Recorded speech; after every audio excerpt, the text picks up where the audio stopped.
আসসালামু আলাইকুম রহমতুল্লাহ। আজব অটোস থেকে আমি নাবিল। আজকে গাড়ি কিছু টিপস আমি আপনাদেরকে শেয়ার করব। আমার আসলে গাড়ির বিষয়ে খুব একটা ধারণাও নেই, তারপরেও দৈনন্দিন জীবনে রাস্তায় আমরা গাড়ি কিভাবে চালালে একটা গাড়ি ফ্রেশ থাকবে, কিভাবে মেনটেন করলে আমরা গাড়িটা অনেক দিন পর্যন্ত চালাতে পারবো, সেই বিষয়গুলো নিয়ে আমি কথা বলবো।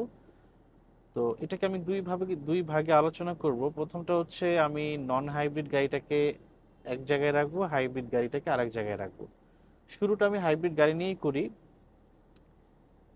একটা গাড়ি এটা কিন্তু প্লাস্টিক, লোহা, ফাইবার এই কয়েকটা জিনিসের সমন্বয়ে তৈরি। বাট তার মানে এই না যে প্রত্যেকটা জিনিসই কিন্তু আপনার লোহা দেখে অনেক দিন পর্যন্ত আপনি এটাকে ইউজ করতে পারবেন। আপনি মন চাইলে পানির ভিতরে নামিয়ে দিতে পারবো না আমরা, আবার মন চাইলে এটাকে খুব একটা রোদের ভিতরেও রাখতে পারবো না। সো প্রবলেমটা যেখান থেকে শুরু, একটা হাইব্রিড গাড়ি আর নন হাইব্রিড গাড়ির ভিতরে আমরা প্রথম যে জিনিসটা মাথায় নিয়ে আসি যে হাইব্রিড গাড়িতে যেহেতু ব্যাটারি থাকে, এই গাড়িটা আমরা পানির নিচে বা বৃষ্টির ভিতরে চালাতে পারবো কিনা। কারণ আমরা সচরাচর কিন্তু তেলের গাড়ি বৃষ্টির ভিতরেও চালাই, রাস্তায় যদি হাঁটু পানি পর্যন্তও থাকে তাহলেও কিন্তু আমরা সেই গাড়ি জাস্ট নন হাইব্রিড হওয়ার কারণে চালাতে পারি, কোনো প্রবলেমই হয় না। এটা আমাদের প্রথম কথা, হাইব্রিড গাড়ি পানিতে চালালে প্রবলেম হয়, নন হাইব্রিড গাড়ি পানিতে চালালে প্রবলেম হয় না। তো মূল বিষয়টা যদি আমরা একটু খেয়াল করি, একটা নন হাইব্রিড গাড়ি আমরা যখন চালাই খুঁটিনাটি ছোটোখাটো কিন্তু কিছু প্রবলেম হয়, কখনো সাসপেনশনে, কখনো সিবি জয়েন্টে, নানান জায়গায়। প্রবলেমগুলোর মূল বিষয় কোত্থেকে শুরু হয় বা কিভাবে হয় আমরা কিন্তু কেউ জানি না। একটা জিনিস ফাইন্ড আউট করলে দেখবেন যে আমরা গাড়ি প্রায় সময় মাঝে মাঝে পানির ভিতরে চালাই।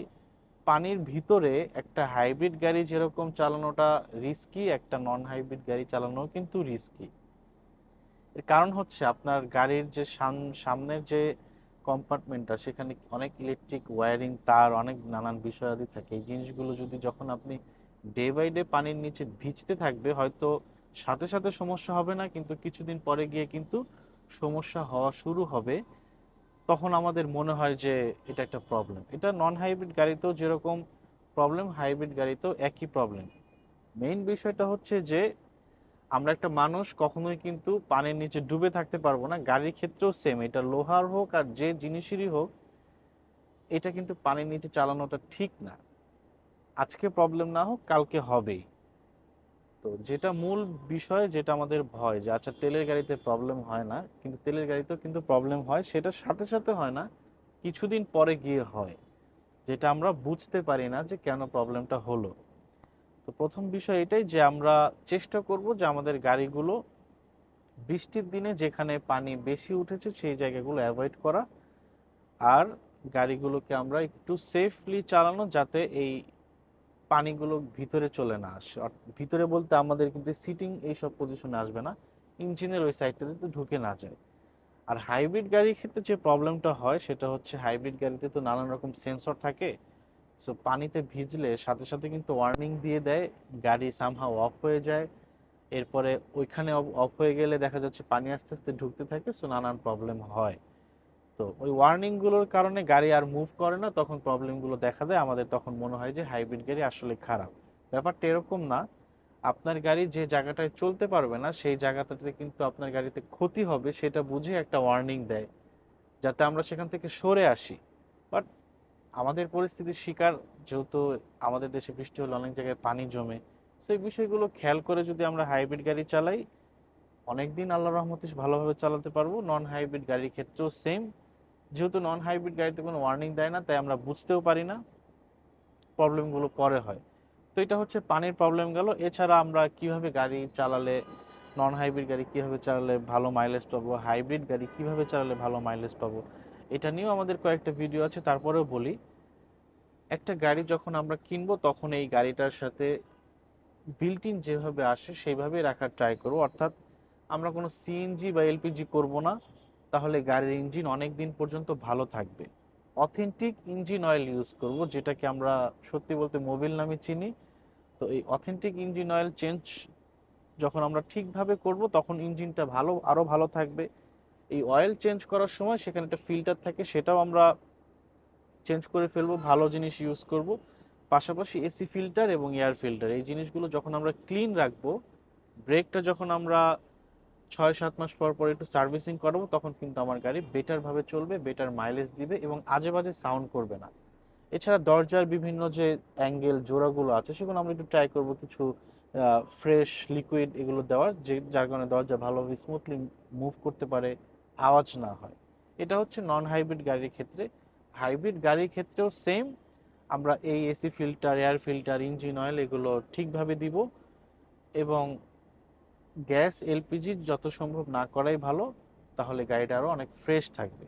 আর একটা বিষয় হচ্ছে হাইব্রিড গাড়ি এবং নন হাইব্রিড গাড়ি দুটো গাড়ি কিন্তু আমরা চেষ্টা করব গাড়িটাকে, আমরা যদি এই গাড়িগুলো মুভ না করে অনেক দিন পর্যন্ত তাহলে মাসে অন্তত পক্ষে 2-3 বার একটু স্টার্ট করে 10 মিনিটের জন্য রাখা। কারণ একেবারে যদি একটা গাড়ি বসে থাকে তাহলে কিন্তু নানান ইস্যু দেখা দিবে, অর্থাৎ তখন কিন্তু আপনার গাড়ি যে স্টার্ট হয় 12 ভোল্টের যে ব্যাটারি সেটা বসে যেতে পারে। হাইব্রিড গাড়ির যে হাইব্রিড ব্যাটারি সেল সেগুলো একটু পাওয়ার কমে যেতে পারে এবং ইঞ্জিন অনেক দিন মুভ না করার কারণে, একটা গাড়ির এসি অনেক দিন না চলার কারণে বিভিন্ন পাইপ বিভিন্ন জায়গায় একটু জ্যাম হয়ে যেতে পারে। সো একটু ট্রাই করব গাড়ি একবারে বসিয়ে না রেখে একটু মাঝে সাঝে একটু মুভ করা, তাহলে গাড়িগুলো কিন্তু ফ্রেশ থাকবে এবং গাড়ির প্রত্যেকটা যে ফিচার আছে সেগুলো 1-2 বার হলেও ট্রাই করা, যাতে জিনিসগুলোর ইলেকট্রিক সিস্টেম সবসময় পাওয়ার থাকে এবং যাতে ফ্রেশ থাকে। সো এই বিষয়গুলো মেনটেন করলে কিন্তু আপনার গাড়ি আল্লাহর রহমতে ফ্রেশ থাকবে এবং অনেক দিন পর্যন্ত কিন্তু আপনি গাড়িটা ভালোভাবে চালাতে পারবেন। এছাড়া যে জিনিসগুলো আপনার শক অবজারভার, সাসপেনশন ফ্রেশ রাখবেন কিভাবে সেটাও আমি দিয়ে দিচ্ছি। আমরা যখন স্পিড ব্রেকারে উঠবো যতটুকু প্রয়োজন হয় একদম স্লোলি উঠবো এবং ভাঙা রাস্তাগুলোতে খুবই স্মুথলি গাড়িগুলোকে আমরা মুভ করব, তাড়াহুড়া করার চেষ্টাই করব না, তাহলে কিন্তু যে শক অবজারভার, যে সাসপেনশন আমাদের 1 বছর যেত সেটা কিন্তু 2 বছর পর্যন্ত লাস্টিং করবে, শুধুমাত্র স্মুথ ড্রাইভিং এর কারণে। সো ছোটখাটো বিষয় কিছু খেয়াল রাখলে কিন্তু আপনার গাড়ি আল্লাহর রহমতে সম্পূর্ণ ফ্রেশ থাকবে। সো এই ছিল আমার কিছু গাড়ি নিয়ে কথাবার্তা। আমি জানি না কতটুকু ক্লিয়ার করতে পারলাম, আমার স্বল্প নলেজে আপনাদেরকে একটু দৈনন্দিন জীবনের যে জিনিসগুলো ফেস করি সেটাই বোঝানোর চেষ্টা করলাম। এরপরেও যদি কোনো বিষয় নতুন করে মাথায় আসে ইনশাল্লাহ আমি আপনাদেরকে সেগুলো গুছিয়ে বলার চেষ্টা করব।